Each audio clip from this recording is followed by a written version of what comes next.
దీని పేరేంటో చెప్తే మీరు చాలా గ్రేటు. నాకు తెలిసి 99% మంది అయితే తప్పే చెప్తారు. అల్లం ముక్కనో, పసుపు కొమ్మనే చెప్తారు. కానీ దీని పేరు అసలు అది కానే కాదు. దీని పేరేంటంటే అవును నేను కూడా మర్చిపోయాను. ఒక్క నిమిషం ఉండండి.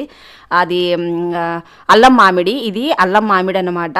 ఇది చాలా బాగుంటుంది. పచ్చి మామిడికాయ ఉంటుంది కదా, ఆ ఫ్లేవర్ ఉంటుంది. అయితే దీంతో ఒక రెసిపీ అయితే తయారు చేస్తారు. పెద్దలు చెప్తూ ఉంటారు మనకి హెల్త్ ఇష్యూస్ రాకుండా చిన్న చిన్న హోమ్ రెమెడీస్ అయితే చెప్తుంటారు. అప్పుడు మనం వింటామా? అస్సలేనము. ఏదైనా సరే పేకల దాకా వచ్చి హాస్పిటల్కి ఆ బ్లడ్ టెస్టులు చేయించుకొని 4-5 రకాల టాబ్లెట్లు మింగేదాకా చేసుకుంటాము. అందులో నేను కూడా ఒక దాని. ఇక నుంచి నేను మారిపోదాం అనుకుంటున్నాను. అబ్బా మీరు కూడా మారిపోండి. ఎలాగో చెప్తాను. ఉసిరికాయ ముక్కల్ని అలాగే అల్లం మామిడి ముక్కల్ని చిన్న ముక్కలుగా కట్ చేసుకొని అందులో కొంచెం ఉప్పు, నిమ్మకాయ, పచ్చిమిర్చి ముక్కలు కూడా కలిపేసుకొని అది ఎర్లీ మార్నింగ్ పూట 2 ముక్కలుగా చెప్పుకున్న తీసుకుంటే గనక హెల్త్కి, హెయిర్కి అలాగే మనకి స్కిన్కి చాలా మంచిదండి. భయపడకండి. ఇది నా ఓన్ రెసిపీ అయితే కాదు. ఒక వీడియోలో ఒక పెద్ద ఆవిడ చెప్తే విన్నాను. సో ట్రై చేద్దాం అనిపించింది. ఈ మధ్య కాలంలో నా హెయిర్ అయితే చాలా ఊడిపోతుంది.